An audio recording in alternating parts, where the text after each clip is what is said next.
it's Wednesday, September 2nd, 2020. Coming up on Roland Martin Unfiltered, black business leaders have endorsed Joe Biden and Senator Kamala Harris. We'll talk to the head of the Black Economic Alliance about their endorsement.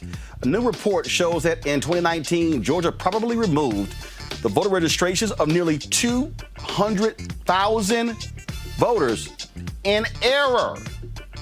Greg Palast is here with those details. A group of black folks in Oklahoma, led by a 105-year-old woman, have filed a lawsuit demanding reparations for the 1921 Tulsa race massacre. We'll talk with their attorney. Also, a new round of anti-Trump ads, and plus we continue to memorialize the life and legacy of Chadwick Boseman. Folks, it is a jam-packed show. It is time to bring the funk on Roland Martin Unfiltered. Let's go. He's got it. Whatever the biz, he's on it. Whatever it is, he's got the scoop, the fact, the find. And when it breaks, he's right on time and it's rolling.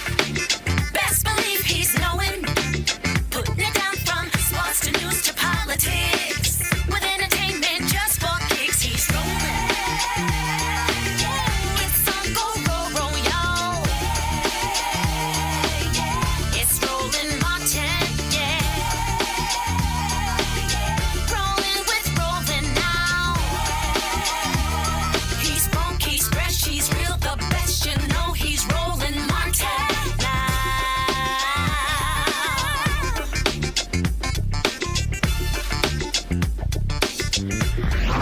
Martin.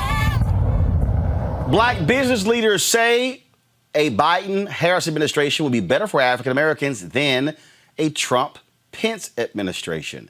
The Black Economic Alliance issued their first presidential endorsement since its founding in 2018. Joining us now is the executive director of the Black Economic Alliance, David Clooney. David, how you doing? I'm well, Roland. How are you? All right, so we talk about this particular endorsement here. Let's talk about economics, and that is Donald Trump makes the argument that he has done more for black people since Abraham Lincoln. We know that's absolutely false. I've heard some people say, hey, the tax cuts have been a boon to black businesses, so why is the Black Economic Alliance endorsing Biden-Harris over Trump-Pence? So the Black Economic Alliance, a group of black business leaders, is endorsing Biden-Harris because we've been working with the campaign over the last few months. We've seen them beef up not only their campaign staff and hiring senior black folks like Simone Sanders, Karine Jean-Pierre, having Cedric Richmond, Congressman Cedric Richmond, the former chair of the CBC, Congressional Black Caucus, as their national campaign chair, but also in working with us and getting the input of other trusted black-led organizations and figuring out how their plans can be tailored to close the racial wealth gap. If we want to talk about the 2017 tax plan, let's talk about opportunity zones, for example. That program was meant to drive investment to underserved, disinvested communities, particularly communities of color. In fact, it is largely served as a boon to developers who were doing real estate deals in gentrifying neighborhoods already. There is a significant need for reform, and that's one of the many things that Joe Biden put out in his racial equity plan as the fourth pillar of his Build Back Better. But if you talk to the Trump people, they say, hey, $75 billion has gone to these opportunity zones. I have been asking them for the data saying, show me how that actually has benefited African Americans. They can't do that. And so you're saying y'all analysis is that when he touts those opportunity zones, that has not been helpful to black folks. Our point is the opportunity zones has the right purpose in trying to drive more investment to these communities. We're saying that the way it is structured is in need of reform because it does not apply enough restriction and specific requirements that make sure that the benefit goes to the community that are meant to benefit from this plan.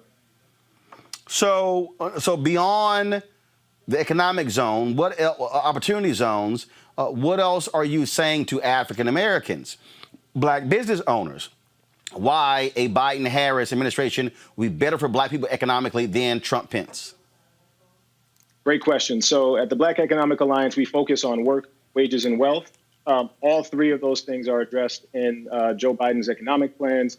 and like I said, we've worked very closely together, and we look forward to working together going forward at real significant systemic change. I think we have a landscape now politically where we could have groundbreaking legislation and significant reform, particularly led by people who look like us, and having perhaps the most diverse administration we've ever had, given the political climate. But specifically, things like small business support. He is giving public-private partnerships or supporting public-private partnerships in an effort to increase access to capital. The Paycheck Protection Program in general, that Black business owners just do not have enough access to capital, particularly from the traditional banking system. He's talked about making a historic commitment to equalizing federal procurement, investing and boosting home ownership, particularly for communities of color and Black folks. Home ownership is the largest builder of wealth, growth wealth, things in the United States over generations. And looking at retirement security, equity, infrastructure plan, that's thinking about how, both in your procurement, designing infrastructure plans, there's a specific plans on benefiting communities of color. Second chance hiring, and as I talked about first, I think the political climate we have now, we have seen real recognition from the Biden-Harris campaign that they know we have a moment that we have to respond to, and that the only way to do that is to be bold in our ask, and also to put the right people in place, like Kamala Harris, who know the Black experience and know firsthand what's needed to really move on closing the wealth. All right, then. David Clooney, we surely appreciate it. Thank you so very much for joining us.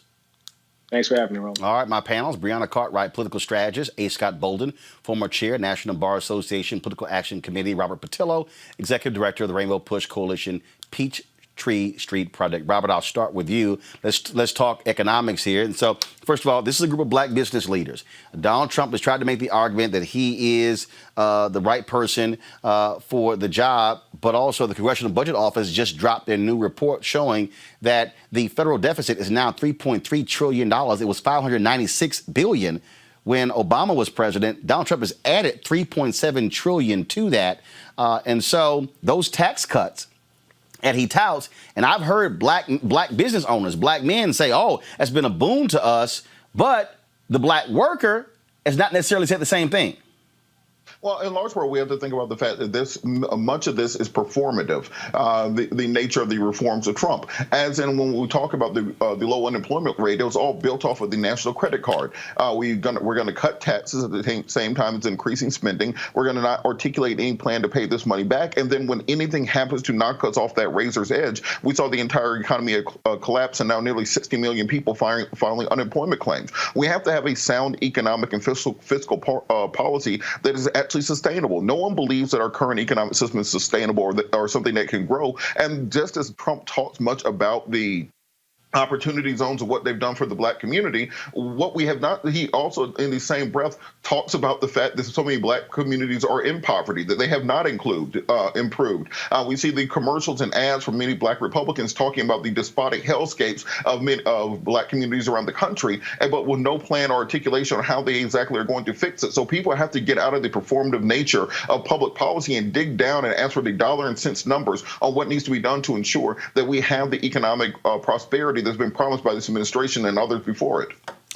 When you look, Breonna, when you look at this, again, they are making a financial decision here, the Black Economic Alliance. And so what kind of impact do you think it could have in speaking to Black voters? Donald Trump has made it clear this administration wants to target Black men specifically. They think they can get 20% of Black men voting for Donald Trump.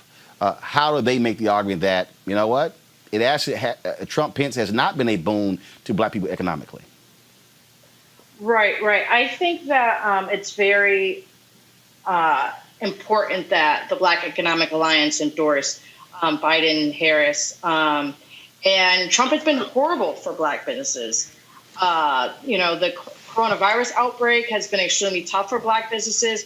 Even with the PPP and the economic injury disaster loan, programs in Black businesses have had a more difficult time getting these federal relief programs. An example would be in D.C. at Finch Chili's Bowl. And so it's been an iconic place for Black people in D.C. for over 60 years, and they almost didn't survive because of the wait time for the PPP loan. They were so strapped for cash, they closed all locations except one. And so that shows you how Trump hasn't been good for Black businesses.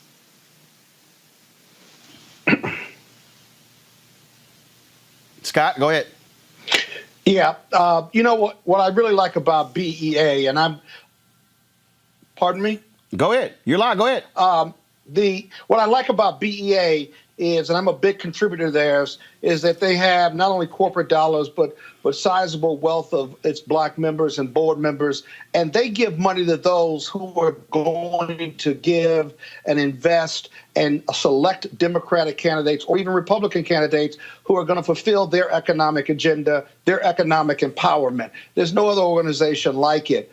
Secondly, the problem with Donald Trump, and even when he talks about lower Black unemployment, the problem with him is that he has no targeted urban agenda to not only empower Black people, but let alone Black businesses. If you look at the unemployment that went down to 3, 4, 5%, well, white unemployment went down and so did Black unemployment, but the gap between Black and white's unemployment numbers never changed, which means he did nothing to close the gap because he hasn't targeted them as part of his urban agenda, let alone implemented or invested anything in closing that gap because he's not interested. Those two things have to happen under Biden-Harris. And what BEA is saying is it is more likely that they can keep Biden-Harris accountable in directing Black economic empowerment, not only in the urban centers, but all across the country. We'll have to see. Look, the bottom line is Trump is going to try to make an economic argument to African Americans, especially Black men. Robert. But he can't, though. He can't. Well, You're right, but he can't. No, but here's the deal, though, Scott. The Quinnipiac, their poll came out today. It is showing 11% Black support. He got 8% in 2016. Again, Robert, the Trump campaign, I've heard it from this White House directly. They believe they got 13% of the Black male vote. They believe that they can push that to 18 to 20%. So how does Biden-Harris? I get all of the attention folks had on Black women, Black women, Black women, but the reality is this here. The New York Times had a story the other day. You cannot repeat the Obama winning coalition without Black men. Robert, what must Biden-Harris say specifically to Black men to get their votes in November? Well, one, they have to articulate a message that actually benefits the African-American male. Quite frankly, what Donald Trump has done is do a very good job of appealing to men in the campaign generally, and then specifically to Black men. I can name more Black male surrogates for Donald Trump than I can name Black male surrogates for Joe Biden. When you see interviews of Black conservatives, you have Bruce Lavelle, you have Paris Denard, you have Deontay Johnson, you have Malik. I can rattle them off. I don't know a Black man who is speaking on the side of Joe Biden on a regular basis besides Cory Booker. I also think that the first thing that Democrats mouth can no longer just be criminal justice reform when we talk about the needs of African-American men. Not all of us are criminals. Not all of us, that's our first agenda item. And quite frankly, they have to make sure that they're articulating this in a way that is that we can actually repeat and that we can hold them accountable for, instead of simply going to the old tropes. They've just launched the the Shop Talk series with the Biden-Harris campaign, so they are making some efforts to reach out. But I do think that you can't just try to ride the Black girl magic train across the finish line. You're going to have to reach out to brothers. And when you go to barber shops, when you go to the grocery store, when you go to your fraternity, when you go to play basketball, whatever you're doing, not many people, Black men, are super excited about the Biden campaign. I think they have about 30 days to fix that.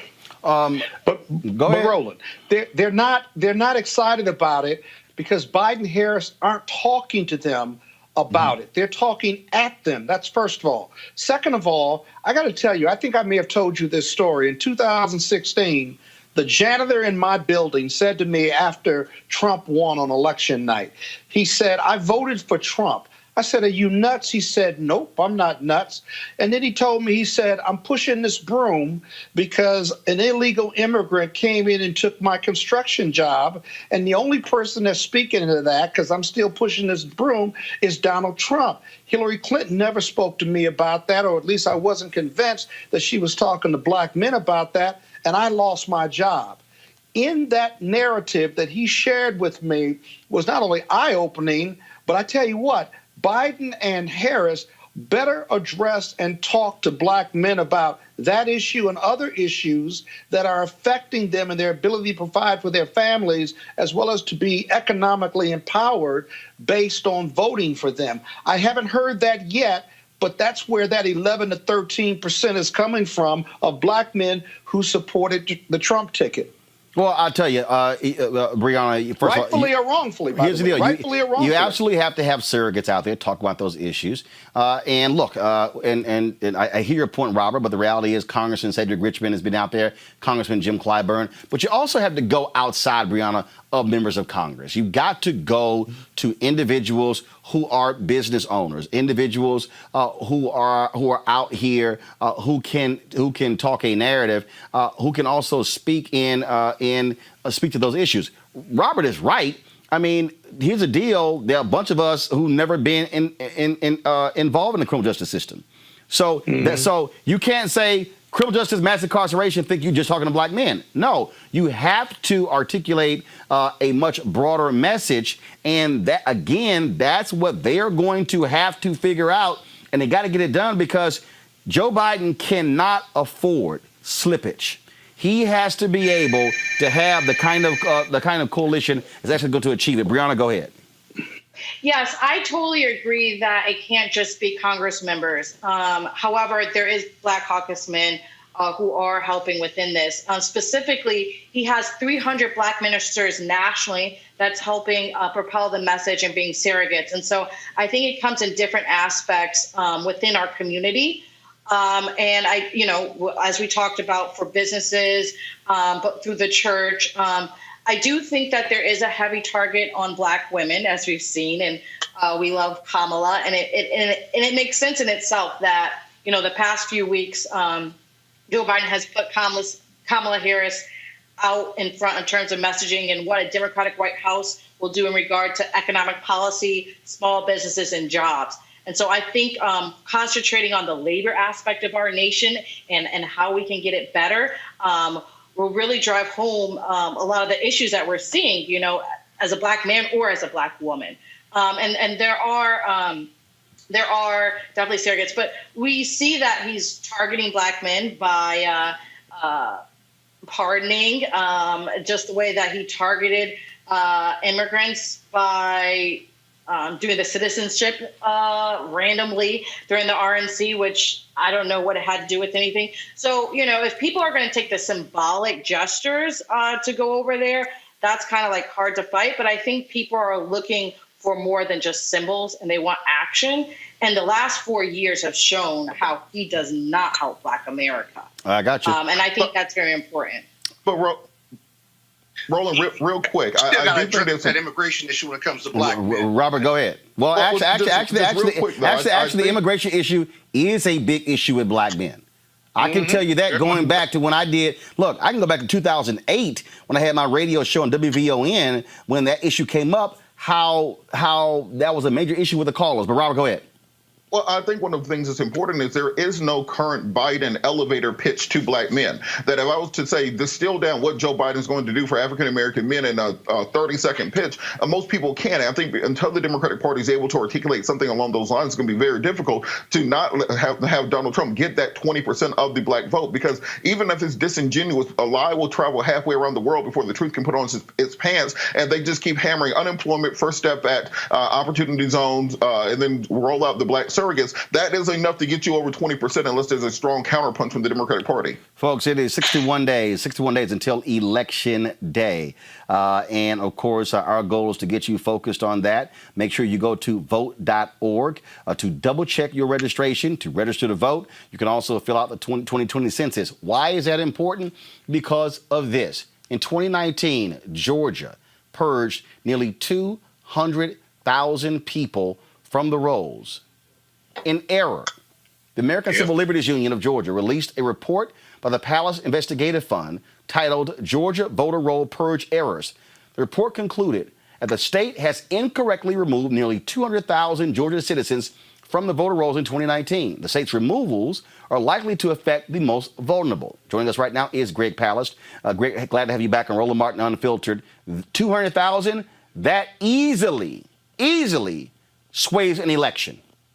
You think losing 200,000 voters might affect the election? Yeah. In a massive way. Exactly. And I'm going to tell you something else. I know you'll be shocked to hear this, Roland, but of the 198,000 people that they've wrongly removed, overwhelmingly young people and voters of color. So, you know, are you shocked? No, I'm not shocked. In fact, when you talk about those young voters, I have been telling civil rights groups when they've been talking about voter suppression, don't just talk about it in the framework of just people of color. They've got to be telling white folks who are young, hey, they're targeting you too. In 2012, a county clerk in Wisconsin admitted moving an early voting location off of a college campus because too many of those young whites were voting Democrat, and she moved it to a far out place, which made it harder for them to be able to get to. We've seen the same thing happen in North Carolina. And so I've said to young white folks, y'all are part of voter suppression as well. So that's also why I keep telling people they have to check their registration, Greg. Go to vote.org to double check it, because the problem is, and give us your site as well, because people are assuming, oh, no, I'm good. And I'm like, no, you got to double and triple check because they might screw you. Well, if you are in Georgia, I really want you to go to this website. Now, pay attention. It's savemyvote.org. Excuse me, savemyvote2020.org. Savemyvote2020.org. Yes. Got it. You can also go to my name, gregpalast.com, and we'll link you through. Look, here's what they did. They said all these people moved. 300,000 people. Well, where are the moving trucks, Roland? Atlanta should be emptied out if all these people left. So I was suspicious. So I hired the post office's experts. The post office has people that are licensed to go through address change. The state didn't use the people that the post office licenses to tell you where people live for sure. And by the way, that's in the law. But, you know, what does the federal law mean in Georgia? They've ignored it. As far as we could tell, they found these addresses, I don't know, in a cereal box or something. But all I can tell you is they have very effective at removing voters of color and young people. And 200,000, yeah, that's going to affect November. I'm very worried that people think that they can vote. Because remember, if you're purged, that is, you're erased from the voter rolls, and it's in Wisconsin and Georgia and Michigan and many, many states. But if you're purged, you're not getting that mail-in ballot. You can't mail in your ballot if it's not mailed to you. And that's part of the trick. And most people have no idea that they've lost their right to vote. Yep, absolutely. Absolutely. Well, and we see, again, how they're playing games with it. We're seeing right now what is happening. Look, the Republicans, and I have no problem saying it, they want to shave off thousands of votes because they know they're not growing their party. If they can depress turnout, 1, 2, put all these barriers in place, 3, we see what's happening with the post office, and then even if people do vote, they're going to be looking for every single error. I've got folks now, Greg, who are saying, Democrats, forget mailing your ballot, strap up, get fully loaded, and vote in person because they're going to be targeting those mail-in votes. Yes. Let me explain something. 22% of all mail-in ballots never get counted, Roland. That's the MIT study. 1 in 5 ballots don't get counted. Now, there's ways for you to avoid having your ballot canceled out on you. Number 1, make sure you're registered. You're not getting that ballot if you're not registered. 1 in 10 people who ask for the ballot don't get them or don't get them on time. So ask like right now. Yep. Like right after this program, you go and ask for your mail-in ballot if you want it now. And you mail in at least a week and preferably 2 weeks early. And then if you have healthy friends, they should go in and be poll watchers for the vote count, because you're right about something. When when ballots are mailed in, about 1 in 8 mail-in ballots is challenged. They don't like your signature. 100,000 people lost their vote for postage due. In fact, signature, 141,000 ballots were thrown out because of suspect signature. Now, were there 141,000 fraudulent, felonious forgers who stole ballots and forged your signature? No, no one, not one person was arrested for forging an absentee ballot, but they disqualified 141,000. Be very careful how you fill it out. My sister, who's a lawyer, lost her vote, her mail-in vote, because she didn't properly fill in the bubble next to her candidate. Wow. Follow the instructions. And in many states, by the way, you're going to have to have a witness. In Alabama, 2 witnesses, or you're going to have your ballot notarized. So you might be right that the best thing, if you're safe enough, if you are young enough, healthy enough, bring your hazmat suit and an umbrella and some food and get ready to wait 4 or 5 hours in that line to vote. But I would rather you vote early when there's no lines. Yeah, right. Okay? Understand there's no lines in midweek when people are at the early voting stations. Almost every state has it. And a lot of states let you fill out an absentee ballot and then bring it in so you don't have to go through the post office. Get your ballot, fill it out, bring it in, put it in a drop box, your county elections office, or take it to the polling station midweek during early voting. There's no one there. It's safe, it's quick, and you don't have 4 hours in line on Election Day. Greg Palast, I appreciate it. Again, go to gregpalast.com, GREGPALAST.com. If you are in Georgia, to double check to make sure that you have not been removed from the voter rolls. And is it SaveMyVote2020.org? Exactly. SaveMyVote2020.org. Okay. You got it right. All right. Greg, we appreciate it. Thanks a lot. You're the best, Roland. Bye. Thank you very much, sir. Robert, I want to start with you. You're there in Georgia. Stacey Abrams constantly talked about this in her race against Brian Kemp. This also, though, is not just Georgia. That lawsuit, when it came to purging people from the voter rolls, which the Supreme Court allowed, which they allowed to go through, which is interesting because when it came to the gerrymandering case, they said, hey, we don't have any role when it comes to political gerrymandering, but they allowed that to go through. There was a white guy who sued in Ohio, which opened the door to voter purges, where they say, hey, you haven't voted in 1 or 2 elections, we can remove you from the rolls. We have to get our people to be constantly in a state of mind, check your registration, because I had a frat brother who texted me, he voted in the primary this year. Watches this show, he's in Arizona, went back, he wasn't on the voting roll. He re-registered.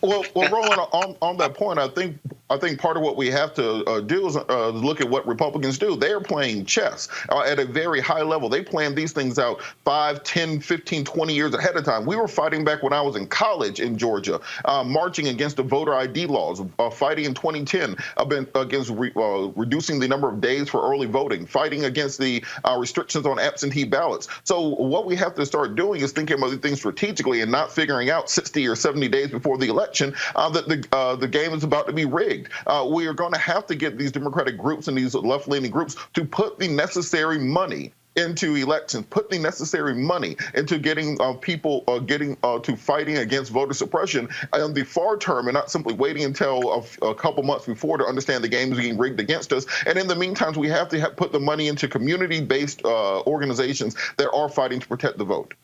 Brianna? Can't see you. Can't hear you. I'm sorry, but can't hear you. I think you're muted. Unmute yourself. There we go. Georgia, there we go. Sorry about that. Georgia's under Republican control. It's a laboratory for stealing democracy at this point. And it's crazy to think that nearly 200,000 people in Georgia were removed from the voter file under the pretense that, they had moved. In fact, that they did it. So it makes up 63% of the people who are removed as registered voters. That's scary. And, who gets held accountable for this? Absolutely nobody. We've seen it now over and over and over again. We've seen it in different states. It's going to get worse. We need a lot of people on deck. I do like the suggestion. I know more states were ramping up of putting drop boxes. instead of mailing. But, Republicans, have been targeting disenfranchisement for a while. That's how Stacey Abrams lost her election, little over 50,000 votes. And Republicans control the state. And so it's even crazier that, the reported number of voters who are legally removed to be even higher, as this number doesn't include those who moved within their district, who actually did move. And so someone, could have moved from apartment A to apartment C in the same building, and Georgia would have removed them from the list of registered voters, which is insane. And so we do need to make sure that we're equipped. I do know, I think it's, I can't remember, but I do know that there's now a store that's going to have their workers be poll workers. We need more poll workers. That's the gap. Old Navy. I'm sorry, Old Navy. Old Navy, yes, absolutely, Old Navy, and that's very important because a lot of the people who were poll workers previously were old, and they may not be able to be around people as much. And it's very, very important to make sure that we're protecting the vote. There's people to make sure there's no voter intimidation. And so we've been ramping up on that. And I think it's very important to make sure today that you go to make sure that you're still registered to vote, and that you, that if not, you get registered to vote, because in some states, starting this month, you're going to receive a ballot if you're doing absentee.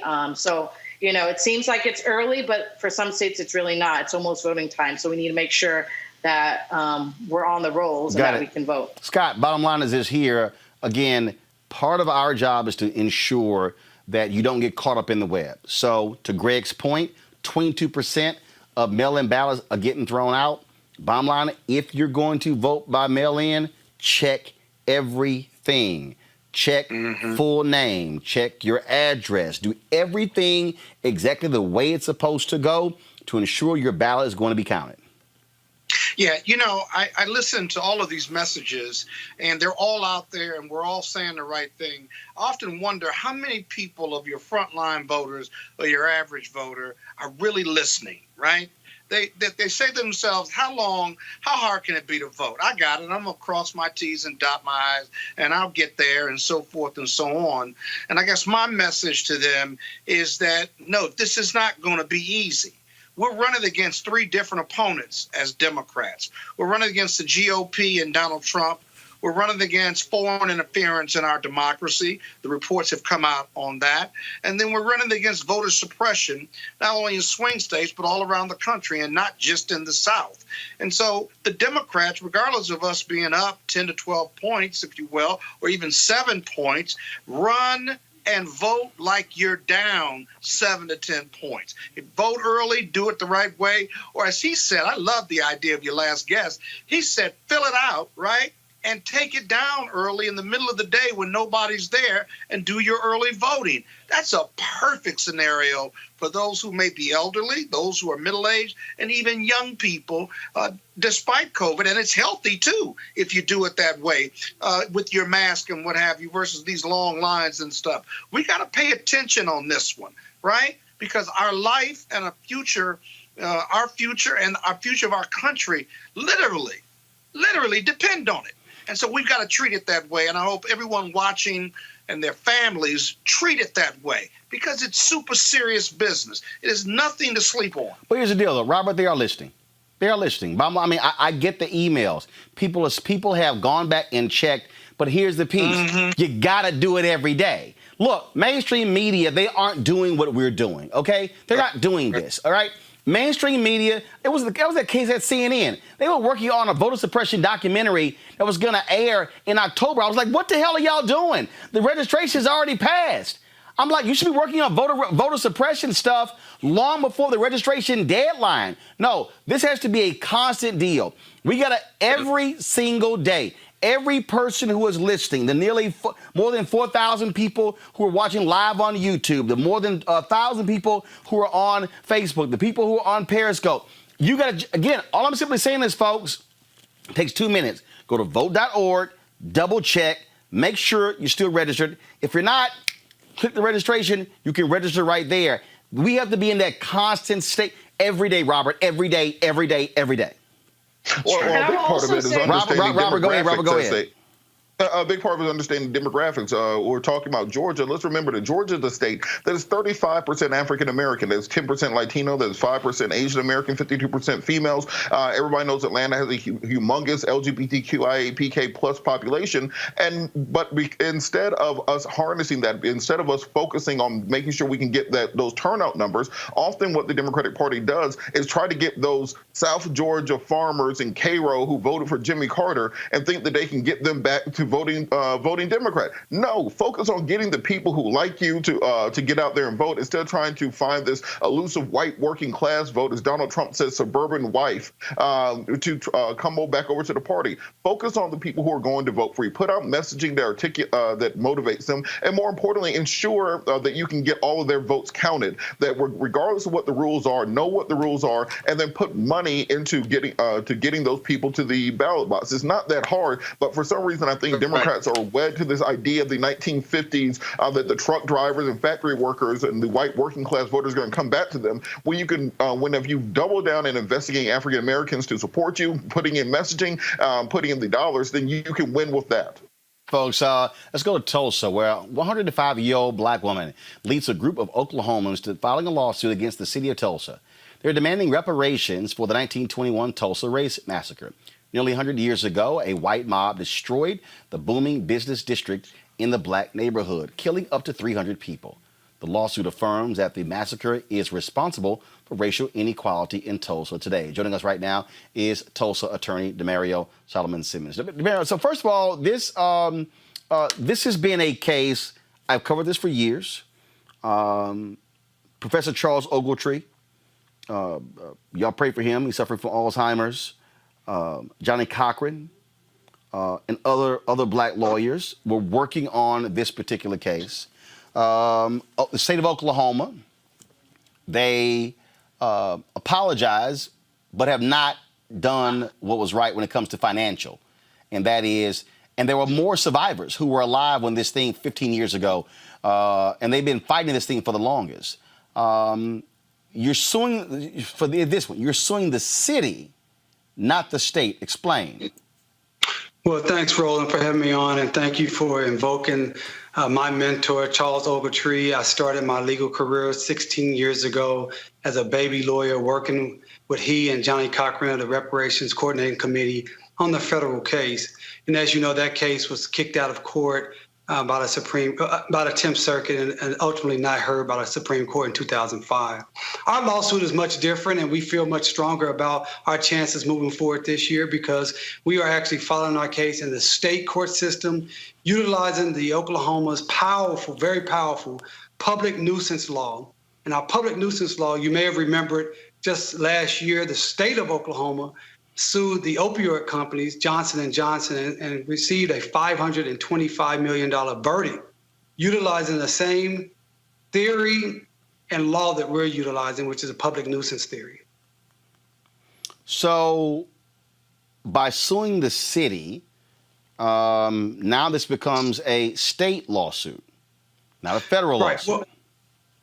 Well, we're suing, the defendants is actually the city, the county sheriff's office, the Tulsa, what's called the Tulsa Development Authority and the Tulsa Metropolitan Planning Commission, and also the National Guard. So we have 6 defendants that we're actually suing. And our theory is, again, it's under Oklahoma law. We have 2 claims. One is public nuisance. So basically it goes like this, Roland. They created a nuisance back in 1921 when they decimated my community, when they looted, burned, and killed and exiled thousands of my people.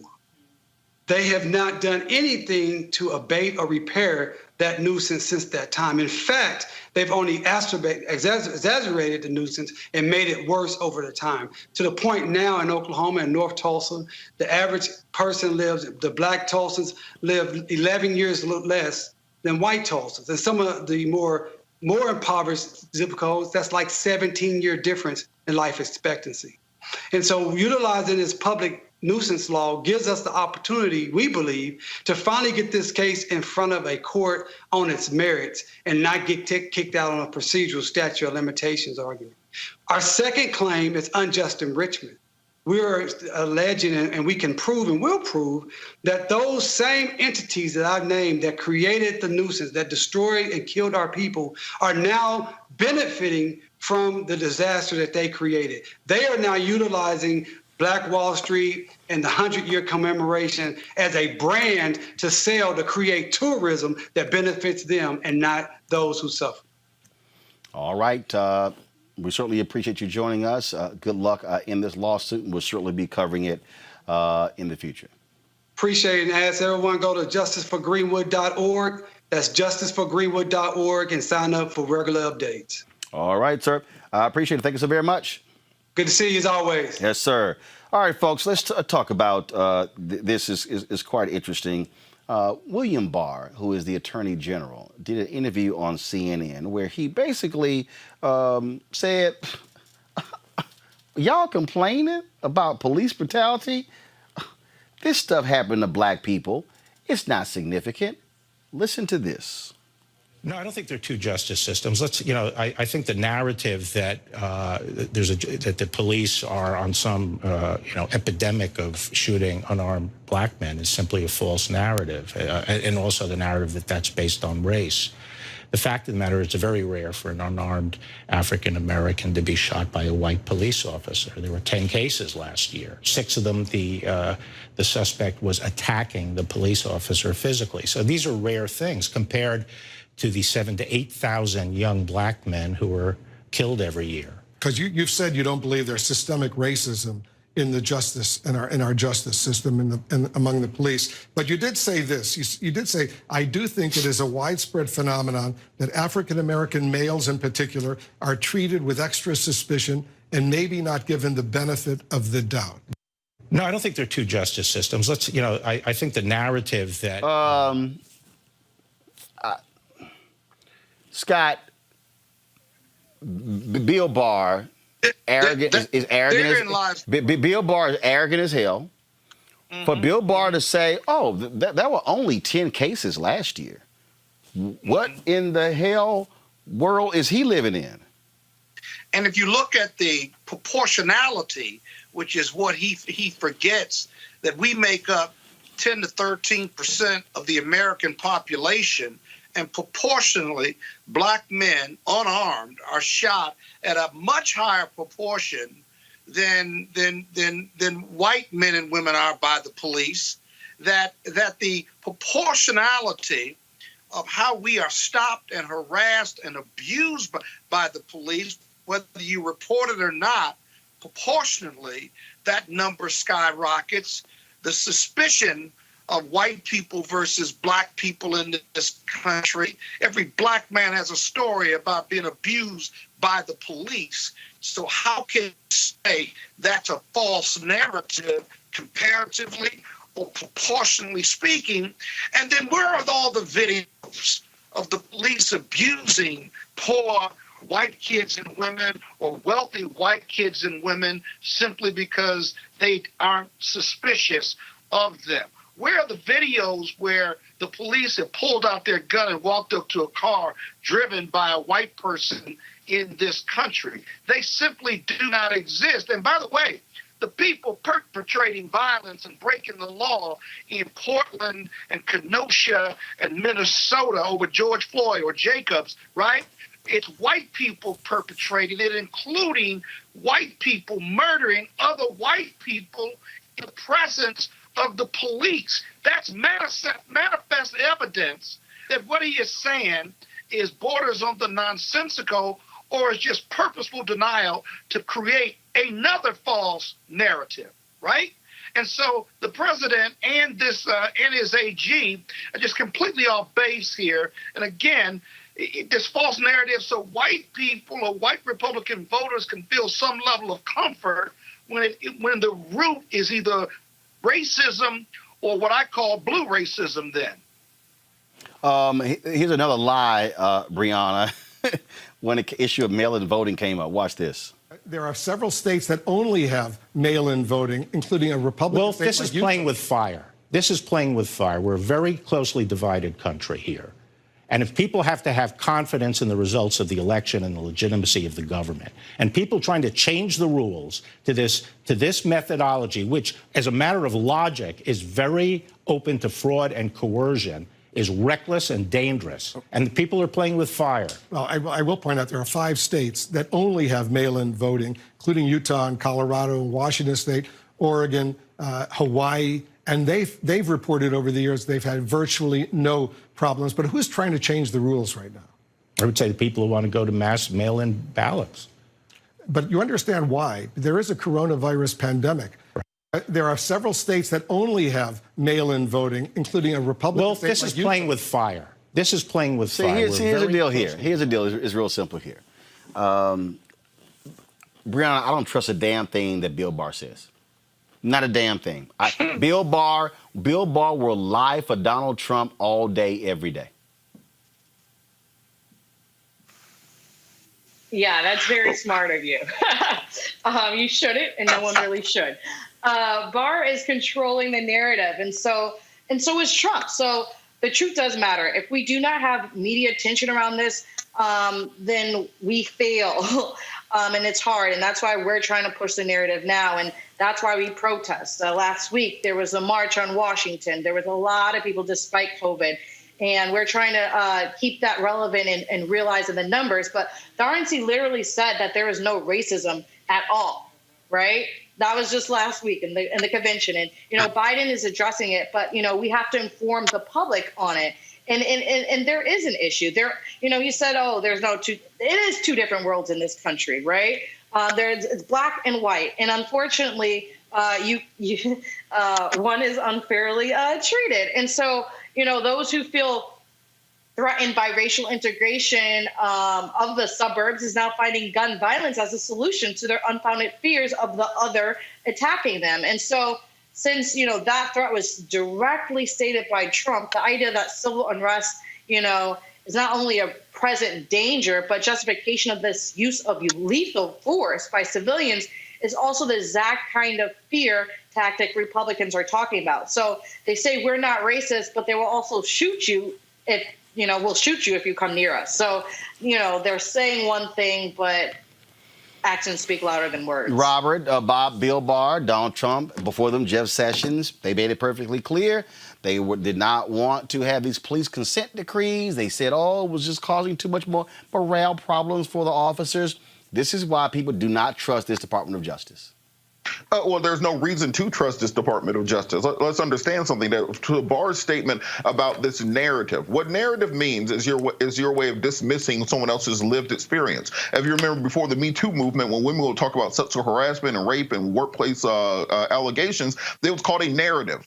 So he's trying to say that these lived experiences that African Americans and in particular African American males have had somehow don't exist. I don't have any black male friends who haven't been in the back of a police car or who have not spent a night in jail. I'm talking about doctors, lawyers, engineers, IT specialists, so on and so forth. So when he says that only 10 people got killed by the cops, that doesn't account for these thousands who were harassed, who had guns put up to their head, who were stopped and frisked, who have experienced the unequal nature of this criminal justice system. These shootings on video are just the ones to get the national attention. Most of these never ever get reported to police. So whereas Republicans can talk all they want about opportunity zones and about what they did with the First Step Act, and you can have the performative justice of pardoning black people on television, when you come directly behind that and dismantle their lived experiences by simply saying that it's only a narrative that black people are experiencing violence and experiencing an unequal criminal justice system, that takes away all credibility from the performative justice which you just put out there, because all of us as African American men know that that is the reality of the system, and anybody who denies it is implicitly embracing white supremacy and racism. In fact, one of his other quotes was this here, Scott. If anything's been baked into the system, it's a bias toward non-discrimination. What the hell does that legal world is this dude living in? It's baked in, that bias towards non-discrimination. What does that mean? Does that mean that the system and the police and the institutions in this country are so focused on non-discriminatory action or race-neutral actions and words that we've eliminated bias and racism from the narrative, from our institutions, and from the country. We live in two worlds, one black, one white. And so the last person I'm going to take advice from on what racism is and its definition and how we live in our black world, if you will, and how we're perceived is someone that doesn't look like me. And he doesn't look like me. And people who haven't lived in our world, whether you're part of the working rich or the poor and the disenfranchised, you have zero capability of telling me about my life, what racism is, and what I ought to be doing or not doing about this racism narrative that white America wants to deny because they see a black president or they see Oprah Winfrey or they see these images of exceptions to capitalism and racism and all that comes with it. They think they've made it. These people have made it because there is no racism. But those people who are doing well, professionals as well as the very wealthy and the working rich, have made it, however you define it, despite racism, despite oppression, that despite the fact that race is the tie that binds us. Economics may separate us, but race is the tie that binds us. And we've made it, however you define that, despite racism, not because of it or because it doesn't exist anymore. These are fundamental difference between how people, black people and white people, perceive this country because our experiences are substantially different. And you can't own your experience or own my experience if you've never been in my experience. So stop denying racism. And stop telling me what racism is for me as opposed to white America's view of it, which is all forgiving. And that was a long time ago. And why should I pay for my ancestors? I want to fix what your ancestors did to me. I don't want you to forget about it. Fix it. Bottom line, but Barr ain't gonna do it. So I have no trust in Bill Barr. Folks, gotta go to a break. When we come back, we'll talk about the latest round of anti-Trump ads. Also, we'll talk with Jacob Blake's father. He'll be joining us along with attorney Ben Crump right here on Roland Martin Unfiltered. Back in a moment. You want to support Roland Martin Unfiltered? Be sure to join our Bring the Funk fan club. Every dollar that you give to us supports our daily digital show. There's only one daily digital show out here that keeps it black and keep it real as Roland Martin Unfiltered. Support the Roland Martin Unfiltered daily digital show by going to RolandMartinUnfiltered.com. Our goal is to get 20,000 of our fans contributing $50 each for the whole year. You can make this possible. RolandMartinUnfiltered.com. As our community comes together to support the fight against racial injustice, I want to take a second to talk about one thing we can do to ensure our voices are heard. Not tomorrow, but now. Have your voices heard in terms of what kind of future we want by taking the 2020 census today at 2020census.gov? Now, folks, let me help you out. The census is a count of everyone living in the country. It happens once every 10 years. It is mandated by the U.S. Constitution. The thing that's important is that the census informs funding, billions of dollars, how they are spent in our communities every single year. I grew up in Clinton Park in Houston, Texas, and we wanted new parks and roads and a senior citizen center. Well, the census helps inform all of that and where funding goes. It also determines how many seats your state will get in the U.S. House of Representatives. Young black men and young children of color are historically undercounted, which means a potential loss of funding of services that helps our community. Folks, we have the power to change that. We have the power to help determine where hundreds of billions in federal funding go each year for the next 10 years. Funding that can impact our community, our neighborhoods, and our families and friends. Folks, responses are 100% confidential and can't be shared with your landlord, law enforcement, or any government agency. So please take the 2020 census today. Shape your future. Start at 2020census.gov. Uh-oh, Donald. Bad news. The ratings are in for your convention. It's not pretty. Biden had better ratings than the president last night. Joe Biden beat you.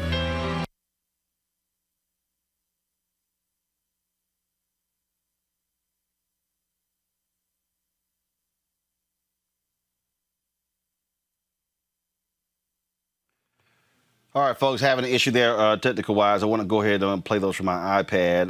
The folks at Lincoln, the Project Lincoln, they continue to go after Donald Trump with his craziness. You know, he was whining and complaining about how his ratings were larger. Well, fact of the matter is, Joe Biden and Senator Kamala Harris, they had much larger ratings when it came to their convention, and so what you're looking at here is again, Trump trying his best to change the narrative. Let's just say it doesn't really work that way.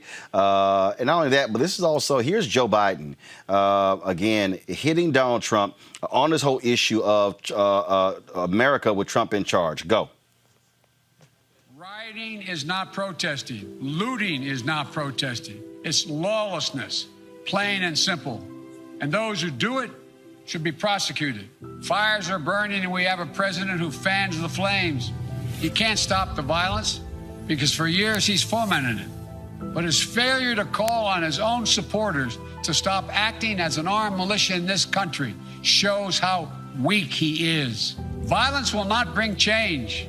Will only bring destruction. It's wrong in every way. From the beginning on that one right there. If I were president, my language would be less divisive. I'd be looking to lower the temperature in this country, not raise it. Donald Trump. We're going to pull it out, folks. We're going to pull it out. So that's part of the Joe Biden ad.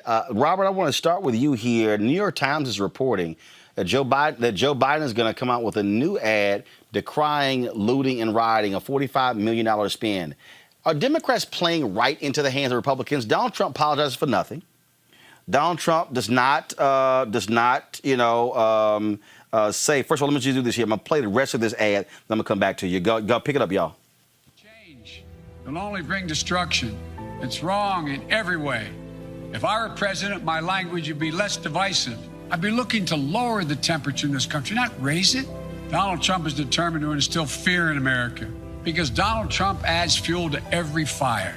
This is not who we are. I believe we'll be guided by the words of Pope John Paul II, words drawn from the scriptures. Be not afraid. I'm Joe Biden, and I approve this message. So, Robert, he's going to come out with a new ad decrying looting and rioting. Does that not play into the hands of Republicans? Because Republicans are always, oh, Joe, you got to decry that. Donald Trump stood in front of the cameras and literally defended the 17-year-old white kid who killed 2 people in Kenosha. Look, that's the stupidest thing I've heard from a campaign. What they need to do is hire some more black folks to do strategy, not just to send emails or to hold town halls. You need to have some black strategists on staff, on payroll, 6-figure jobs, black consultants who are cutting these media and ad buys. Because let's understand something: the MAGA is not a campaign; it is a culture. Donald Trump is leading a culture. He's leading a brand. The MAGA brand is: I do not apologize. I do not listen to scientific information. I do not care about your feelings. It's about defiance. It's about contrarianism. It's about don't tread on me. And when you say I'm going to apologize for the burning and looting and protesting, you're forgetting the reason for the burning, looting, and protesting, which is George Floyd was killed months ago, and we have had no federal legislation to address police brutality. That throughout this entire summer of demonstration, we have seen nothing on the state level, on the local level. We've seen nothing being done. That's the reason people are marching and protesting and rioting and looting, because nothing is being done. So instead of addressing the symptom, what you need to be doing is putting out an articulating message on what you will do on day one. Day one, the minute your hand comes off of that Bible, there should be an executive order in place that addresses police brutality. That is what we need to address. The looting and rioting is a symptom of that. And by apologizing for coming out with an ad buy on that, you are wasting your money, because the people you're trying to appeal to, those suburban housewives that you think that Trump is, that he's winning away from you with his Law and Order Nixonian 1968 messaging, guess what? They're never coming back. So you either get it's just like dating. You date the person who likes you. Quit trying to convince the pretty girl that that you're good enough for her. All she's going to do is settle. Get out there and you get the person who likes you, and you pay attention to them. That's not what they're doing, and that's how you end up losing elections that should be a layup. What you look at, but Breonna, what's deal is he is talking. First of all, he ain't talking to us. He is talking to white voters in Pennsylvania, Wisconsin. He's talking to white voters in Minnesota, Ohio. That's who he's talking to. He's talking to those white voters because Donald Trump is targeting those white voters by saying, oh, suburban women are just scared. Look what they're doing. That's what he's doing. But by doing that, does he play right into the Republicans' hands? Because what's the next thing they're going to say he better apologize for? He better criticize. They apologize for nothing.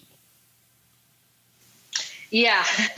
So I think overall Biden's message is on point. And we do see the issues of the Barrs and the Trumps who just want to dismiss versus discuss.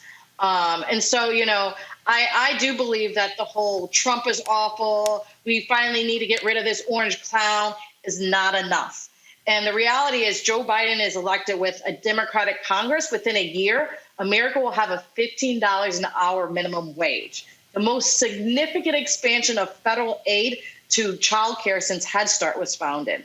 The massive investment needed to retrofit our country 100% towards clean energy by 2035.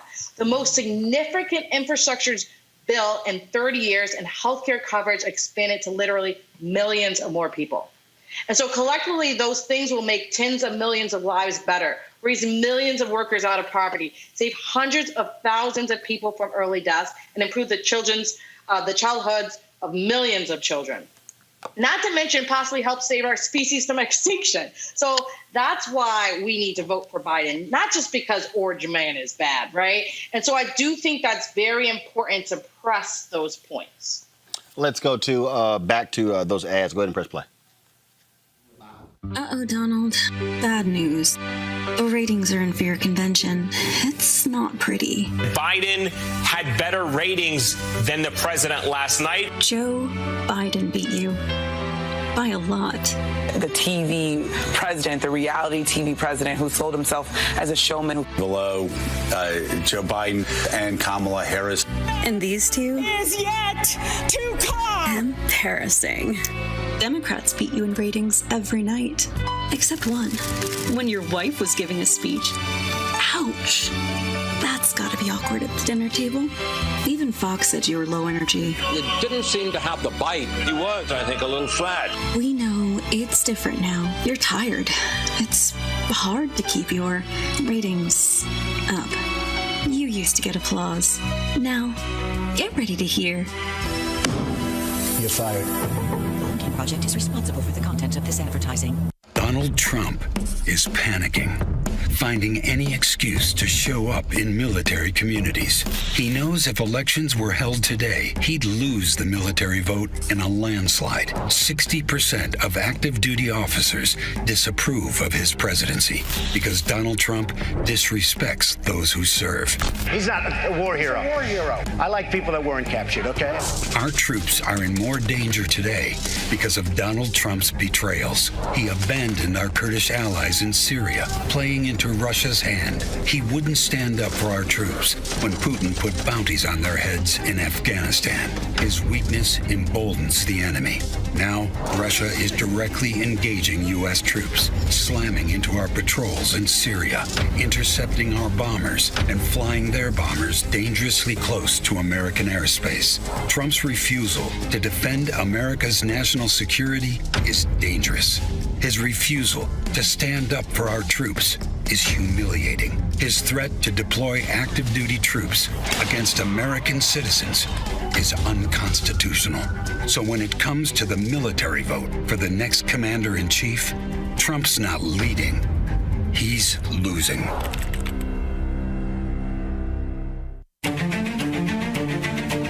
Environmental pollution contributed to the deaths of about 9 million people in 2015. That's nearly 15 times as many deaths from war and all forms of violence. A newly released government report is revealing the dire consequences of climate change. Human activity is causing climate change in the world, and that is an irrefutable fact. I'm announcing my plan for clean energy revolution. Clean energy is a job engine. It helps to create a more resilient economy across the country. Today is a historic day in the fight to protect our planet. The Paris Agreement. The United States and China joined that agreement together. The United States will withdraw from the Paris Climate Accord. So Obama's talking about all of this with the global warming and that. A lot of it's a hoax. It's a hoax. I mean, it's a money-making industry, okay? It's a hoax. The Trump administration has withdrawn California's ability to set its own fuel economy standards.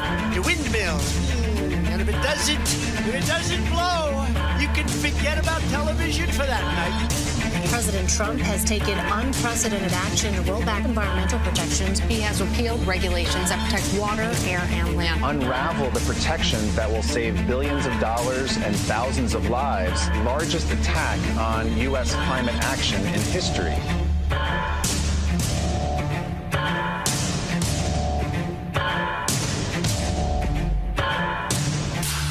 The environment's very important to me.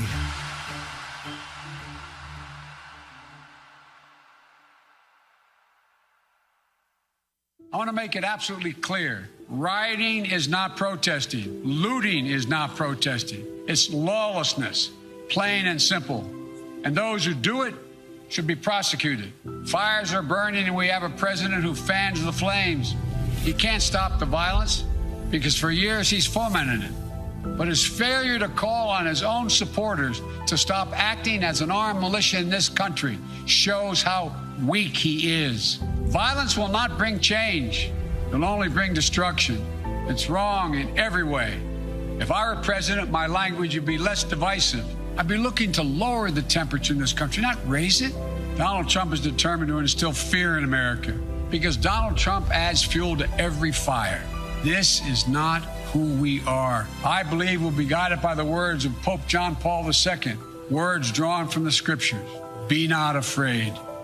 I'm Joe Biden, and I approve this message. That was a Biden ad I was talking about. That Vote Vet ad is kind of important, Scott, because according to the Military Times, Trump has seen a 20-point drop in the military support. More military folks are supporting, more active duty military people are supporting Biden over Trump. Interesting. Yeah, I like that ad a lot because it was factual, it was hard-hitting, and it showed the visual with him and Putin, who we all know he will never challenge us, even stood down to. Now, that's very embarrassing to conservatives who support the Lincoln Project. There's so much material to fact-check Donald Trump on. He's told over 10,000 lies for the last 4 years or 3.5 years or 3.5 plus years.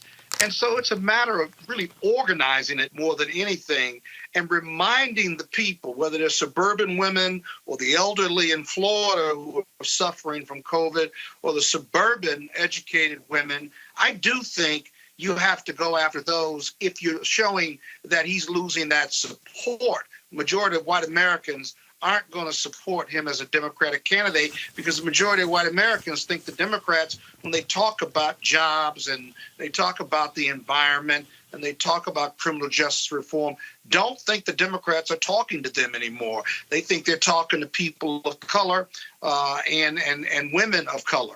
And so that's okay. We're not going to get every white voter, but if you're losing suburban white women who don't feel safe because of Donald Trump, you've got to remind them that this is Trump's America.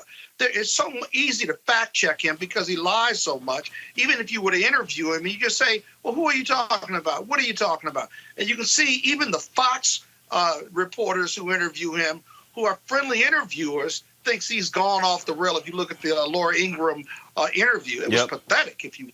So as a result, I'm just saying, I think Biden's got to stay focused on not only his message, but he's got to remind the voters of what a liar Donald Trump is and what destruction and degradation he's brought to the country. Breonna, earlier you talked about the environment. This is an ad that targets Donald Trump as polluter in chief. Environmental pollution contributed to the deaths of about 9 million people in 2015. That's nearly 15 times as many deaths from war and all forms of violence. A newly released government report is revealing the dire consequences of climate change. Human activity is causing climate change in the world, and that is an irrefutable fact. I'm announcing my plan for clean energy revolution. Clean energy is a job engine. It helps to create a more resilient economy across the country. Today's a historic day in the fight to protect our planet. The Paris Agreement. The United States and China joined that agreement together. The United States will withdraw from the Paris Climate Accord. So Obama's talking about all of this with global warming and that. And a lot of it's a hoax. It's a hoax. I mean, it's a money-making industry, okay? It's a hoax. The Trump administration has withdrawn California's ability to set its own fuel economy standards. The windmill. And if it doesn't blow, you can forget about television for that night. President Trump has taken unprecedented action to roll back environmental protections. He has repealed regulations that protect water, air, and land. Unravel the protections that will save billions of dollars and thousands of lives. Largest attack on U.S. climate action in history.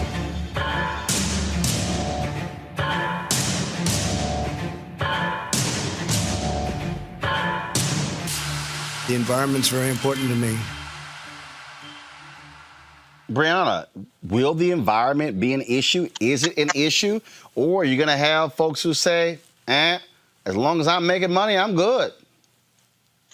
The environment is a huge issue. And we can see that the Republicans have said that global warming hasn't existed. And so I think, really targeting the difference between, what we're going to do and what we're going to change is important. It does affect urban communities. We spoke about that and how we, need to talk more to Black men and so forth, because, if global warming happens and you're, can't pay the bills and so forth, that old person could have a stroke, right? There's so many issues. If it's concrete jungle, it will warm up more. And I don't think there's been that much of a tie of the urban community and the environmental issues, and more of a tie of the environmental issues and how we can help it with jobs, right? The Blue-Green Alliance. And so I do think it's very important. And I do think those ads show how Trump is a liar. And I think it shows his mental fragility. And I think that's very important because we want change. And so within that, you have to assess what's been done in those 4 years. And if all of those are lies, how are you going to trust that we're going to fix the issue, going up, taking us away from the world and fixing the issue instead of bringing us together? And I think that's really one of the strong things that I've seen within this campaign is that, Biden can really focus on, on foreign affairs and rebuilding our standing around the world and serving as a peacemaker in chief to cut compromises with Congress, while Kamala and others can be fully empowered to work the inside game and, rectify the economic mess and address the climate crisis. And so it gets us out of this post-COVID world. And so, we... some may know, coming from Michigan, there's still the water issue in Flint. It's been years and people still have to drink out of bottled water. And so this needs to change immediately. And so it is important to assess the environment and who can be a better person for our environment.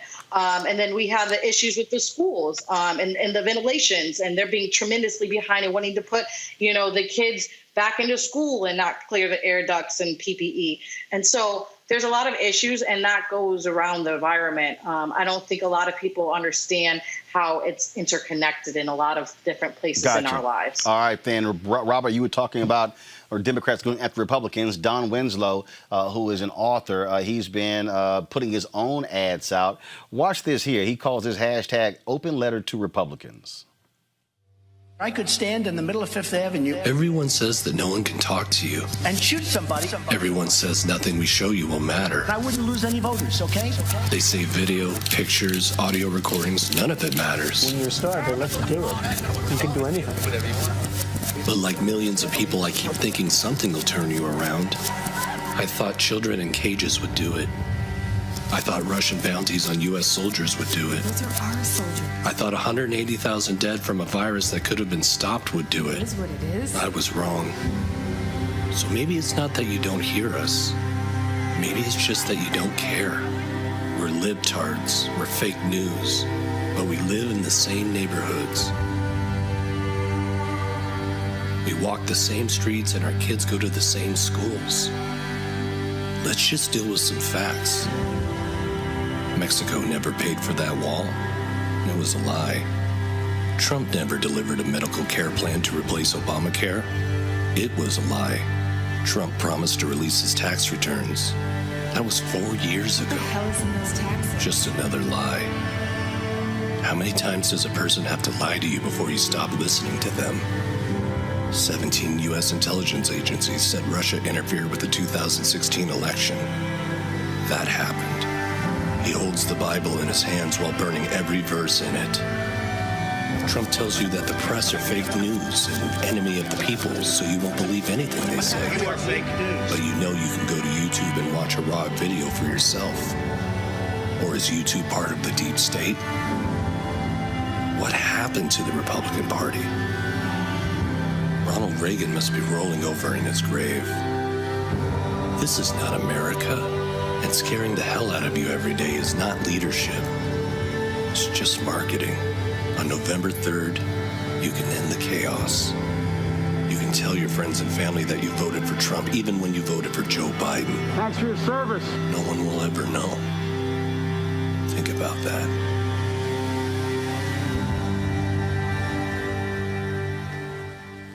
Robert, do you think Republicans? Do you think Republicans are going to abandon their party? Now there are some. There's a Republicans against Trump Twitter feed, but look at the polling data. A ton of them says they don't give a damn. They gonna stand right with him, the Republican Party. Man, hell no, the Republicans ain't leaving Trump.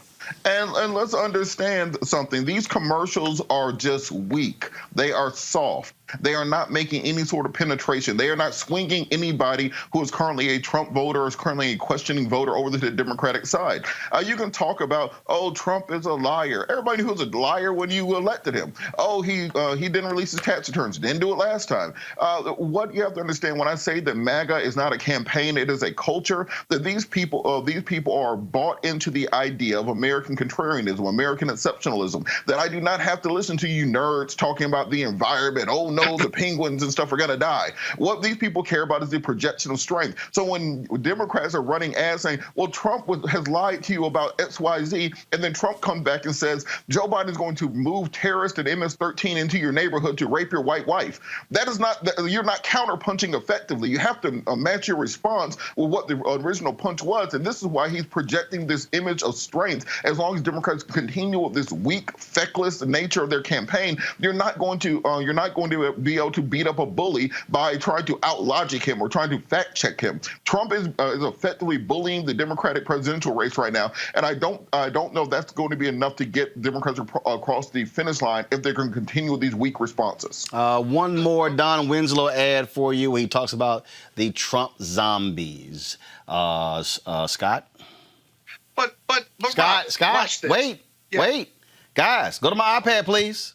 Donald Trump has been telling us for weeks now what a Joe Biden America will look like. Let's take an honest look at what Donald Trump's America looks like right now. We have some bad hombres here, and we're going to get them out. I don't know where the you came from. You don't have a Aryan nation will rule the world. What a stupid question that is. I will be Donald Trump's most loyal advocate. You wouldn't want me to condemn a group that I know nothing about. I'd have to look. We own this country. We make the laws. We tell them what and where and when. They don't tell us. I'll beat that mask off your face. Get him better. Leave him out of here. Nasty Mexican cop. You also had people, very fine people, on both sides. White supremacy. Trump will win, and we're going to bring it back, brother. You. Driver of this gray Dodge mows down a group of marchers.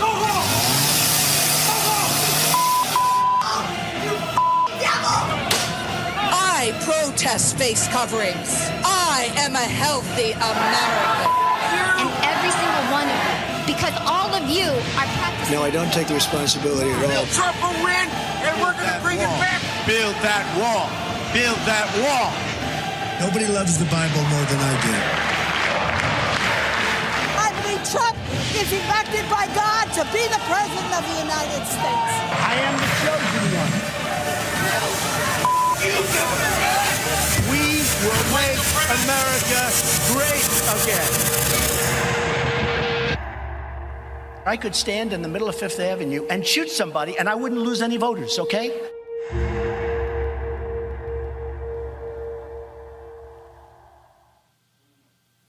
Now that's an ad, Scott. Now that's an ad. Now we got a fire. Now that's a fire. My goodness, did you notice the theme? The theme music was from Omen 2. Of course, of course. Yeah, exactly. And it was all factually accurate. This is Donald Trump's America. It's interesting that ad and the Lincoln ads are much better than the Biden Democrat ads. Have you noticed that? Oh, we've been saying that. We've been saying that for months. So that don't even. I know. I mean, who's putting these ads together, Robert? You're right about one thing. They need to. This is a political gangster we're dealing with. That last ad was a gangster ad. But I do think this, Robert. Those ads, you're not going to change that 40%. So that's baked in. He's not going to lose that 40%. We're not trying to get those. But if you are losing independents and the elderly and the Lincoln Republicans that are out there, that's what the Democrats are going after, reminding them of the lies, reminding them of all of this negative material. It's so much. You got to organize it and stuff. It's not like a normal election. And so those independents, those educated women in the suburbs, those elderly voters, those who took a chance on Donald Trump, right, as independents, you can get those. You may not get the majority of them, but you can get those. If you look at the polling, and I've looked at a lot of polling across the board where you're averaging them in and out and stuff, the elderly vote in Florida is really important. He's still losing there. The military vote, as Roland said earlier, he's losing there. These suburban women voters, his message at the convention and after the convention isn't working. There's a new poll out today. I can't remember who it was by, but it was on CNN, that whereby 60% of the Democrats are worried about the economy and worried about crime and racism and stuff, not Republicans. It's the Democrats. And so those persons that he needs to scare and get their vote, at least so far, his messaging isn't working, at least according to the poll. But Scott, on that same point, if you change the music on that ad, you can't tell the difference if that's a pro-Trump ad or an anti-Trump ad, quite frankly. And what I mean by that is that the way that we see that as being American chaos, as being white supremacists run wild, on the other side, the quote-unquote suburban wife, as Trump refers to them as, they see that as people standing up for their way of life. The new dog whistle they're using is Western civilization. We're protecting Western civilization from the mobs and from the hordes that are out there. And that looks like a pro-Trump ad to me. What I want to see is show me the ad. But to the 40%, hold on, Scott. Ad. Show me the but they're just as ignorant as Trump. Look, you can call them ignorant, but they get a vote just like you get. That ignorant redneck that you're talking about gets the exact same number of votes that you get. And quite frankly, show me the ad of any Joe Biden supporters being that enthusiastic about Joe Biden. Show me the ad of any Joe Biden supporter walking down the street holding a Biden-Harris flag, screaming at other people. You have to have that kind of energy, and what the Democrats are not doing, they're depending on Trump to energize their base. There's nothing that Biden is putting out to energize people in his base, the same way that Trump has his people out there. Oh, but Trump can't grow. I agree with you. You need that Democratic energy. We've got to show that. No, that's not true. That's not true. Here's the deal. Trump can grow. White people can do what they did. Listen, Scott, listen. White people can do what they did in 2016. 53. They broke late. 53%. Okay, here's the deal. No, I'm not done. I don't use phrase like not gonna happen. You know why? Because his ass is in the White House. Look, Roland. Yesterday I was at the. I was with you that night. I don't. So you will never hear me say can't happen because It did happen. And what I'm saying is this here. It ain't gonna happen. It's 60. No, I'm telling you. I keep telling everybody. I keep telling everybody. Ignore polls. Ignore. Ignore. Are humanly decent who believe in America, and I'm gonna tell you, they're gonna come out in droves and eliminate this mistake that they made. Scott, maybe you're that, Roland. Because if I don't believe that, if you don't believe that, right? Then we got to figure out what's next. It's not a question of what you're saying. No. Listen, Scott. It's not a question of what I believe. It's what you do. And what I am saying is this here. This is what I'm saying, Brianna, Robert, Scott. I say, and I tweeted earlier. Matter of fact, let me tell you how much I tweet this. It's literally already pre-written in the notes section in my iPhone. I'm gonna go ahead and show you. Y'all see it, Henry? Let's see if it shows up. Give me a second. Right here. I leave this here so I can repost this sucker at any time. Ignore all presidential polls. Mobilize, organize, register, request mail-in ballot early. Vote on November 3rd. Go to vote.org to check your registration and get registered. Hashtag fire Trump in November. Hashtag fire GOP in November. What we cannot do 61 days out, and Brianna, you will get the last word on this. We cannot do this. We cannot say it's not going to happen. We cannot say, oh, they decent and they loving and they smart and they love America.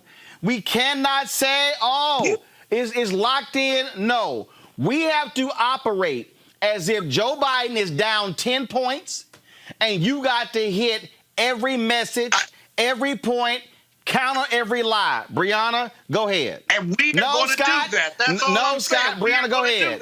Brianna, go ahead. You just always. No, because you keep interrupting. Brianna, go. Brianna, you keep muting your... Go. Stop, Brianna, you keep muting your button. I don't know why. Unmute your button. There you go. Sorry. Hey. Okay, Scott, stop talking. Scott, stop talking. Brianna, Scott, mute your button. Brianna, go ahead. I think that energy is very, very important. So I agree with you. Only poll that matters is the poll on Election Day. We've seen time and time again that these polls get it wrong. And so we need to really, put our blinders on and focus. So I do agree with that. I do think that there needs to be some sort of energy. We talked in the beginning about black men and how it really, came out in droves for Obama, but also young people. We need to make sure that young people do not sit out. And that's the energy that the campaign needs to force people to want to go vote, to force people to understand that this change is needed, right? And so having more social media presence with young people, engaging them is very important because these ads really don't reach young people. No, go ahead. Well, actually... you said got it, so I was like, oh, wait. He's going to come out like Scott. No. Here's the deal. Ads do reach young people, but the point is this here. What I'm saying is we're living in a different world, a total digital world. You're not having events. You're not having concerts. You're not having all the typical political events. You're not having massive rallies. And so it's gonna be each one teach one, each one reach one. I am my brother's keeper. I am my sister's keeper. That's the only way. I got to go to break. We come back. We're going to talk with the father of Jacob Blake and attorney Ben Crump right here on Roland Martin Unfiltered. Back in a moment. You want to support Roland Martin Unfiltered? Be sure to join our Bring the Funk fan club. Every dollar that you give to us supports our daily digital show. There's only one daily digital show out here that keeps it black and keep it real as Roland Martin Unfiltered. Support the Roland Martin Unfiltered daily digital show by going to RolandMartinUnfiltered.com. Our goal is to get 20,000 of our fans contributing $50 each for the whole year. You can make this possible. RolandMartinUnfiltered.com. As our community comes together to support the fight against racial injustice, I want to take a second to talk about one thing we can do to ensure our voices are heard. Not tomorrow, but now. Have your voices heard in terms of what kind of future we want by taking the 2020 census today at 2020census.gov? Now, folks, let me help you out. The census is a count of everyone living in the country. It happens once every 10 years. It is mandated by the U.S. Constitution. The thing that's important is that the census informs funding, billions of dollars, how they are spent in our communities every single year. I grew up in Clinton Park in Houston, Texas, and we wanted new parks and roads and a senior citizen center. Well, the census helps inform all of that and where funding goes. It also determines how many seats your state will get in the U.S. House of Representatives. Young black men and young children of color are historically undercounted, which means a potential loss of funding for services that helps our community. Folks, we have the power to change that. We have the power to help determine where hundreds of billions in federal funding go each year for the next 10 years. Funding that can impact our community, our neighborhoods, and our families and friends. Folks, responses are 100% confidential and can't be shared with your landlord, law enforcement, or any government agency. So please take the 2020 census today. Shape your future. Start at 2020census.gov. All right, so a lot of y'all are always asking me about some of the pocket squares that I wear. Now, Robert don't have one on. Now, I don't particularly like the white pocket squares. I don't like even the silk ones. And so I was reading GQ magazine a number of years ago, and I saw this guy who had this pocket square here, and it looks like a flower. This is called a shibori pocket square. This is how the Japanese manipulate the fabric to create this sort of flower effect. So I'm going to take it out and then place it in my hand so you see what it looks like. And I said, man, this is pretty cool. And so I tracked down, it took me a year to find a company that did it. And so they basically about 47 different colors. And so I love them because, again, as men, we don't have many accessories to wear, so we don't have many options. And so this is really a pretty cool pocket square. Now, what I love about this here is you saw when it's in the pocket, it gives you that flower effect like that. But if I wanted to also, unlike because if I flip it and turn it over, it actually gives me a different type of texture. And so therefore it gives me a different look. So there you go. So if you actually want to get one of these shibori pocket squares, we have them in 47 different colors. All you got to do is go to RolandSMartin.com/pocket squares. So it's RolandSMartin.com/pocket squares. All you got to do is go to my website and you can actually get this. Now, for those of you who are members of our Bring the Funk fan club, there's a discount for you to get our pocket squares. That's why you also got to be a part of our Bring the Funk fan club. And so that's what we want you to do. And so it's pretty cool. So if you want to jazz your look up, you can do that. In addition, y'all see me with some of the feather pocket squares. My sister, who's a designer, she actually makes these. They're all custom made. So when you also go to the website, you can also order one of the customized feather pocket squares right there at RolandSMartin.com/pocket squares. So please do so. And of course, it goes to support the show. And again, if you're a Bring the Funk fan club member, you get a discount. This is why you should join the fan club. Vice President Joe Biden and his wife Jill Biden will be traveling to Kenosha, Wisconsin tomorrow to conduct a series of discussions with community organizers. They'll also meet with the family of Jacob Blake, the brother who was shot 7 times in the back by Kenosha, Wisconsin police. Joining us right now is his father, Jacob Blake Sr. Jacob, glad to have you on Roland Martin Unfiltered. Thank you, Roland. I appreciate the invitation. First off, sir, Donald Trump came to Kenosha, spent more time talking about law enforcement. The White House apparently said they reached out to your family pastor. Y'all said, we don't have a pastor. Now you have the Bidens coming tomorrow. Do you believe that the conversation should really be one that's focused on meeting with community and not law enforcement? I missed that whole last thing there, brother. I'm sorry. No, the phone keeps ringing off the meat rack. I didn't hear. Yeah, what I said is, if Trump came there, did not meet with the community or did not meet with the family, and then, of course, you have Biden coming. Shouldn't the focus be meeting with the community and the family? Because the shooting of your son is what sparked this, as opposed to meeting with law enforcement and saying, oh, I'm going to pat you on the back.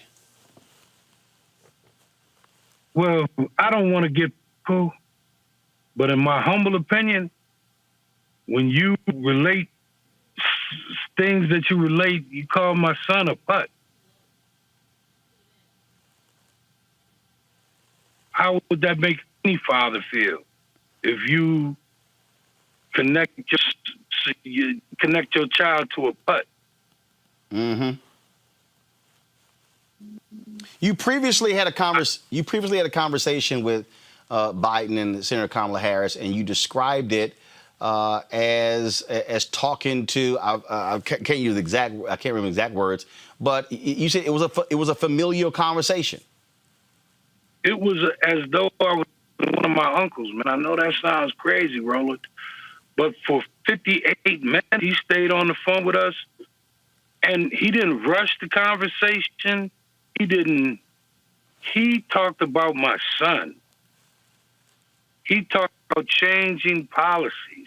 He talked about my family. He gave it was like he didn't have to be told what to say.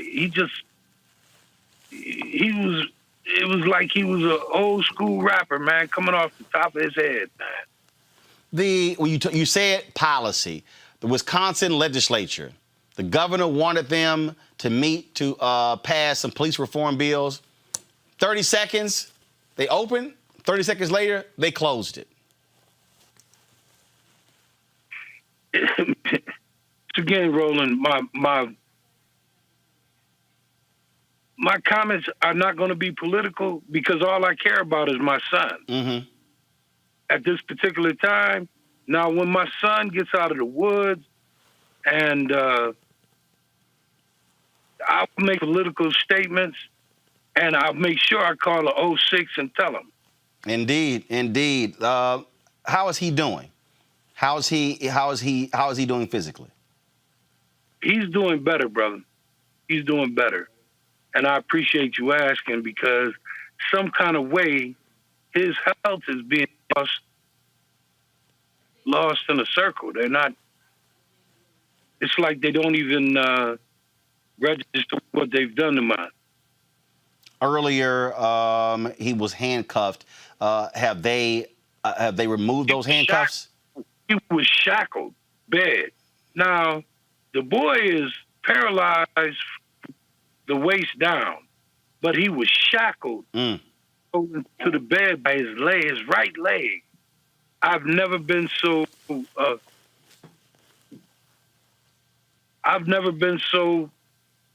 pissed off in my life, brother. I've never, only words I can use because I was peeved to just look at him there and these armed guards.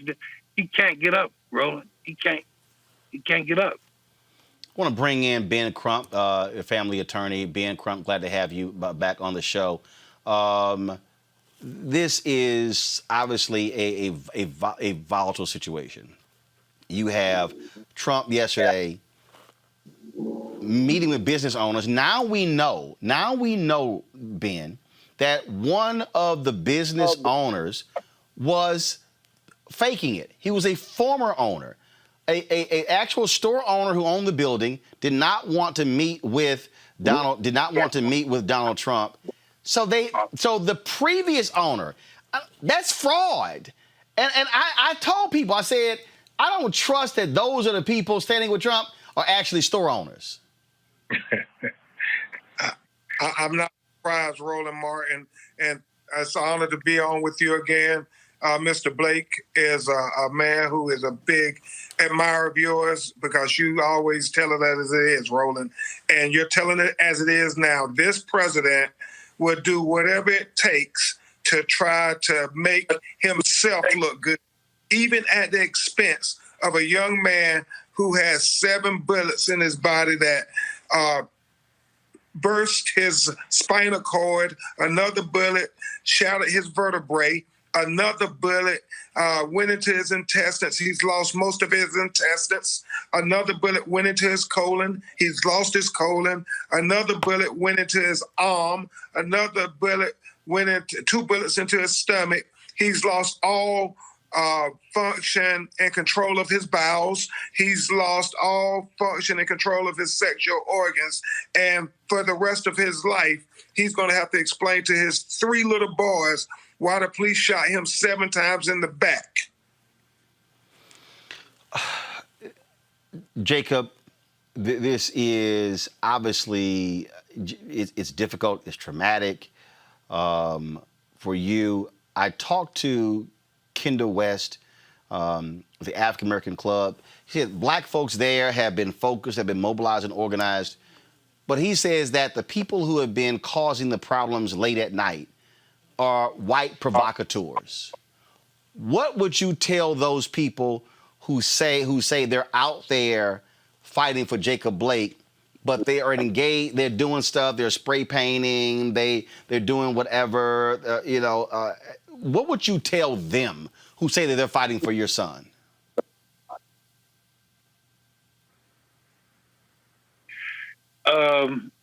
You can't be fighting for my son if you're doing any violence.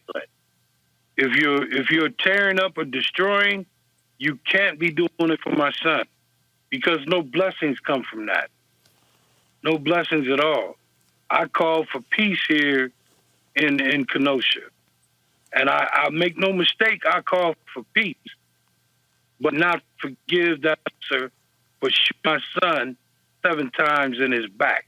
I did not forgive the system that is set up for them and the system that is set up for us.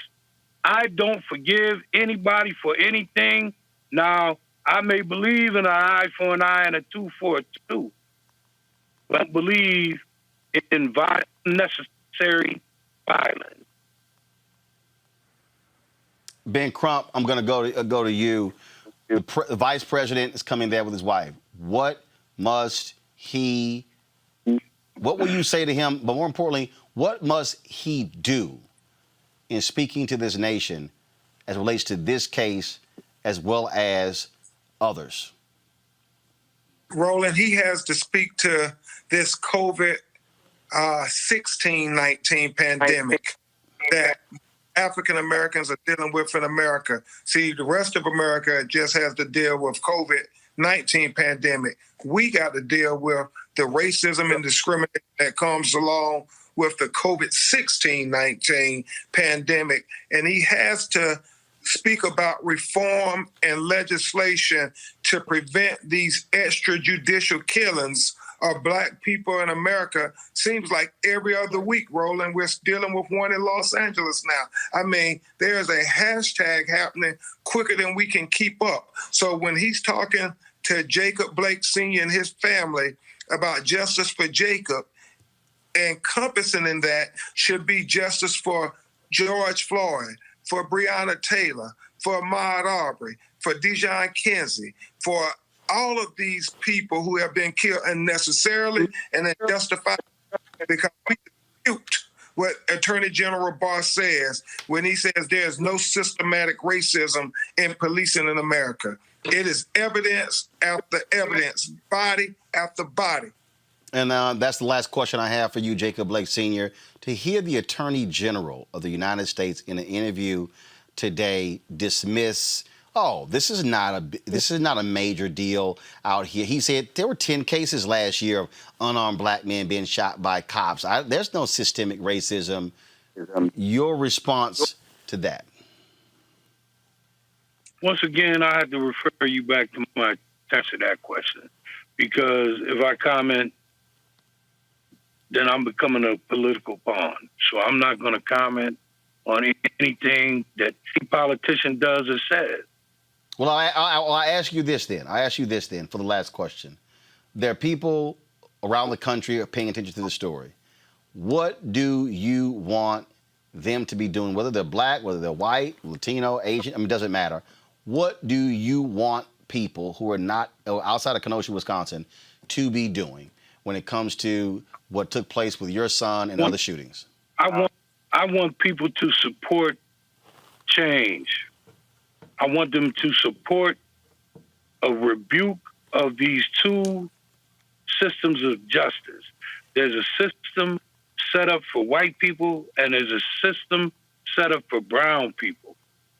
And our system set up for the brown people is not working out too well. I want them to fight for justice, for everyone, for humanity. Justice for humanity is more important than justice for a person. It's justice for everyone, for Breonna Taylor, for George Floyd. We can go on and on. We can go crazy with the people that need justice, man. And until it affects you as a person, you don't understand how twisted this system is. Got it. A system that allows a man to put 7 bullets in a man's back and still keep his job. Got it. Jacob Blake Sr., Ben Crump. Gentlemen, I certainly appreciate it. Thanks a lot. Thank you, Roland. Thank you very much. Keep doing what you're doing, brother. I will do, sir. Thank you very much. Final comment with my panel here. Folks, I just sent you, Camila, I just sent you, get Lamont Rucker on the phone. I just sent you a text message. He has a very small window. He's shooting a movie. We're going to talk about Chadwick Boseman, his friend of 20 years. So if y'all could get that done right now. What you just heard there, Breonna, obviously a father who is still dealing with pain. But he made perfectly clear, if you're out there acting a fool, you're not doing it on behalf of my son. I know there are some people who say, well, we shouldn't be focused on that. But the reality is if that gets in the way of the central message of black people being shot, that's a problem. I totally agree. And we've talked about it previously, Roland, about, how we should care about people's lives over, buildings and so forth. However, for the most part, I think a lot of those actually aren't coming from us. And I think it is people who are trying to distract from the message and because they don't want to discuss the issue. And honestly, there's been 198 judges appointed, but 0 of color. That's the bias. It's a green light for this violence, and we need to change it. Very, very happy that on that South Carolina stage, Biden promised for a black woman to be a Supreme Court justice. We need change. We need more appointments because they've been steadily playing chess as we've been playing checkers. And what they care about more than anything is those judges. And so we need to get really equipped legally in what we want and get our people ready into these positions. Because, they compromise and they change on this or that. But one thing, they may hate Trump. But what he did was give them their judges. Yep. And so things like Roe v. Wade, is now under attack. And that's because they've been trying to set up the people to change the laws while we're just saying, okay, well, we'll have this elected official who lies to us and everything else. We need to do it through judges. And the reality is Democrats don't spend lots of time on judges, Roberts, and they should. Absolutely. Robert, you're muted. Boy, if I did that. Yeah, if you look at what happened during the apartheid regime in South Africa, the way that that they stayed in power was through the judiciary system by entrenching the legal system in a way that's biased towards the former majority. And the reason that people are rioting and looting, as we said, is because there's been nothing done on the legal or from the legislative aspect. There is no difference in policy today than the day that Mr. Blake was shot. There are no officials who have resigned. There's no law on the books that's changed. So instead of addressing or paying attention to those riots, that's looting, pay attention to what the underlying cause is. All of us need to understand that change can be affected on the local level. We like to talk a lot about Trump and about what's going on the federal level, but those state and local officials are the ones who can make immediate changes, and we have to keep the fire to them in the state legislatures and on the local level where we can change those city council people, those aldermen, the mayors, the police chiefs. That's where we can make change. Folks, we've been trying to connect with our good friend Lamont Rucker for the last couple of days regarding the passing of his dear friend Chadwick Boseman. He's been shooting a movie. We are catching him right now in the middle of, right before he's going back to shoot.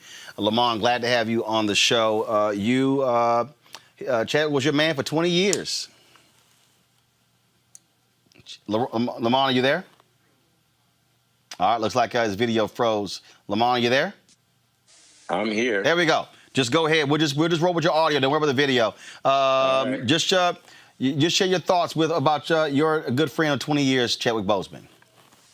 Yeah, man. Just a dynamite brother. I mean, I think you already heard from a couple people just talking about how completely heartbroken we really are, man.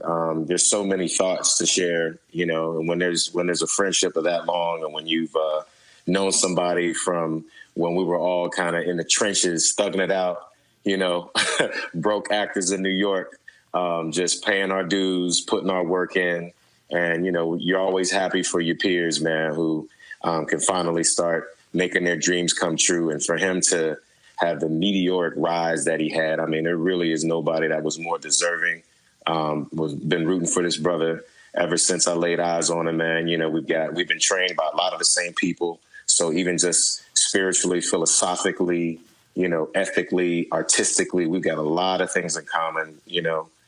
So, you know, we're brethren in many different ways, you know what I'm saying? So, yeah, it tears you up to know that selfishly we want him to still be with us because we know the genius that was still yet to be unleashed. You know what I'm saying? We would have all been blessed by and benefited from. But also it just pains you because, you know, the pain that he was in and the fact that that powerlessness really, really hurts, that you really couldn't save him and even support him. And you just want to be able to love your brothers through it, man. And, you know, so it's tough to keep together sometimes when, you know, you got to really accept the fact that you're never going to see him again in the same way. We're playing a video right now when he went back to Howard University. Guys, pull the audio up.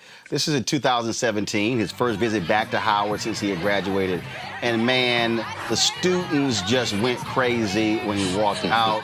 And he just ate it up. He was just, I mean, he was feeling it and was just blown away by their reaction.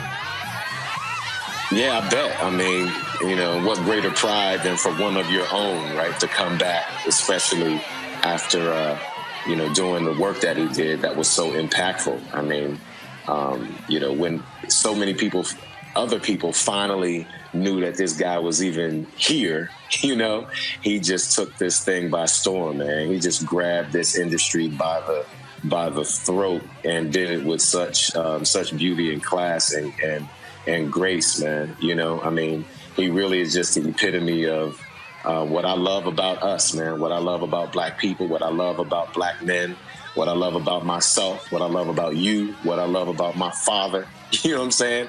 What I love about, you know, just how powerful and beautiful and magnificent we are, man. He really did his duty to serve that work, to serve that legacy, and to represent his alma mater, his hometown, and, you know, just the essence of what Black excellence is really about, man. I couldn't be prouder to call him my brother, man. I miss him dearly. He walked with a certain swagger. One of the things that we were talking about, and here's the deal. Chadwick Boseman was not a heartthrob. What I mean by that is when people talk about, oh my God, how they view actors. I mean, and he wasn't. And he was, and his deal is, but he operated in a different way in terms of how he presented himself. And it took him longer than some other people. But when he hit, he hit. And we don't remember him as, Chadwick Boseman, the heartthrob. We remember him really for just these nuanced roles, these historical figures, this energy that he brought to those characters. These real life characters, and obviously the Black Panther fictional, but that's what also we remember him for that. Yeah, I mean, again, that just speaks to the quality of his training, you know, the power and beauty of his spirit. He didn't have to rely on, I mean, he's a handsome brother, but he didn't have to rely on that. That wasn't his point of entry, you know. You know, as many compliments as I might, you know, get about my physical attributes or whatever, my desire and my hard work has always been about doing strong quality work. It's about the quality, not the quantity, not the aesthetics, you know, none of that mess, man. So it's it's really about the stuff that really matters. And that's what he focused on. And that's what our work is about. That's what we all believe in. So I'm glad that his legacy is standing on his brilliance and his inner beauty, not just the outer beauty. He had a great smile. But one thing also that was amazing is that he was not somebody who was always serious. 2012, I interviewed him and Nikki Bahari for 42 at the Essence Alabama Power Party during Congressional Black Caucus Foundation, ALC. I was going through all of my video archives, and I remember that we were dancing next to each other, but I did not realize that one of our camera folks was there with us. And I'm going through my videos, and I come across this video here of us on the dance floor, him, Nikki Bahari, and just kicking it. And that's the thing. I mean, what people don't realize, they only see that particular character, but the reality is, Chadwick loved to have fun and didn't mind just letting it down and enjoying himself. Yeah, beautiful spirit, man. Yeah, man, I can see his smile right now. Yeah, thanks for having me with you, man. Love you, brother. Lamont Rucker, I appreciate it, Lamont. I know we're working on the movie there. Man, keep it up. Love you dearly. We'll talk to you soon. My man. Indeed. So we appreciate that, Lamont Rucker sharing it with us. Let me thank our panel, Scott Bolden, Robert, as well as Brianna. Thank you so very much for joining us for today's show, folks. We're going to end the show this way. In a second, I'm going to play that interview with Nikki Bahari and Chadwick Boseman for the movie 42. Tomorrow, I'll have for you the interview that I did with him for the movie Get On Up, where he played James Brown.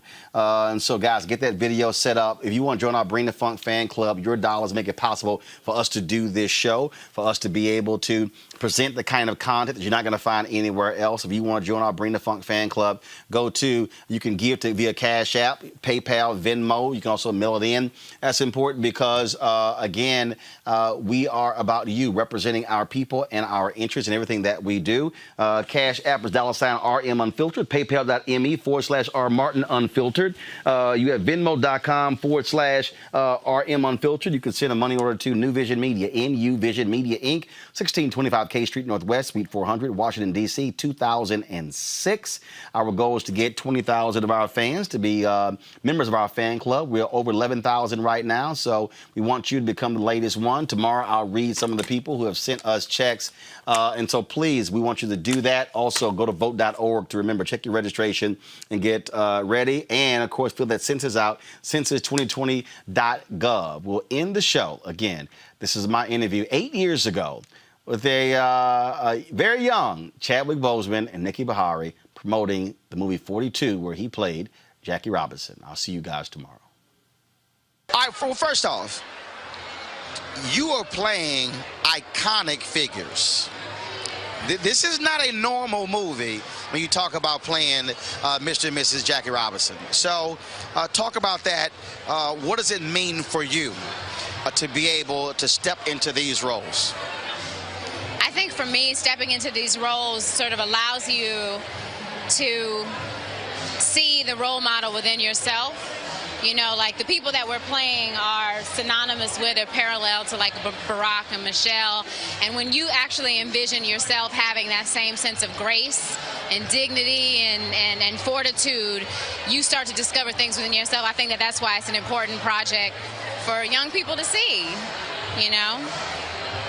I mean, for me, you know, I think Jackie Robinson taught us how to be successful, taught us how to show respect, show us how to be men, show us how to fight. How to be black and beautiful. How to be black and beautiful, stylish. And so just getting the opportunity, I think that's one of the great things about being an actor that I love. You know, as an actor, maybe you didn't study to be a doctor, but you can be a doctor in a film or on TV, and maybe you didn't play baseball, but I get to go to spring training for 3 or 4 months and learn from pros how to play baseball. And so just getting that opportunity to live that and be that and embody it and allow that to inform my own life, I mean, that's the reason why you do the job. Clearly, we are living in an age where you have the first, in terms of the first black president. breaking down these type of barriers. You're portraying a couple who had to deal with being the first. What about having to go back into history? Being able to tell this generation that you might have thought it was difficult for President Obama to deal with being the first. That ain't nothing compared to what Jackie Robinson and Rachel Robinson had to deal with. I think that the situation, I think that what we're doing is not making comparisons so much as saying and bearing witness to the fact that nothing is insurmountable. And like anything that you're facing, you can actually overcome with support and diligence and, you know, a sense of yourself. I think that's what we're saying ultimately. Well, it's definitely topical. You know, Jackie Robinson is topical because of Obama. It's the perfect time to do it. You know, it's the perfect time to do it during a campaign season. Perfect time to do it while, you know, things are not as easy for him as a candidate as they are for other people. And so I think, you know, although playing president, being the president and having to have that responsibility, seeing how the little things were such a big deal. You know, going to, you know, a lunch counter, going into a Jim Crow bathroom or a water fountain, and even just playing baseball, something that seems small, like how that is such a big deal, lets you know how far we've come. I mean, that's what it means to me. Well, I'll tell you, I've done some stuff for the Jackie Robinson Foundation, speaking to their scholars. I got a chance to do some stuff for Rachel Robinson, and so we certainly look forward to 42. And we also tell everybody, just like we supported Red Tails, just like we supported Jump in the Broom, on my show, even though it's a political show, we spend lots of time making sure our audience understands one of the reasons why we have to support films that tell our stories, because if we don't, bottom line is we know what's going to happen when that next project comes around and somebody says, we remember the last movie. And so we look forward to it, and we'll do all we can to push it as well. We appreciate it. Thanks a lot.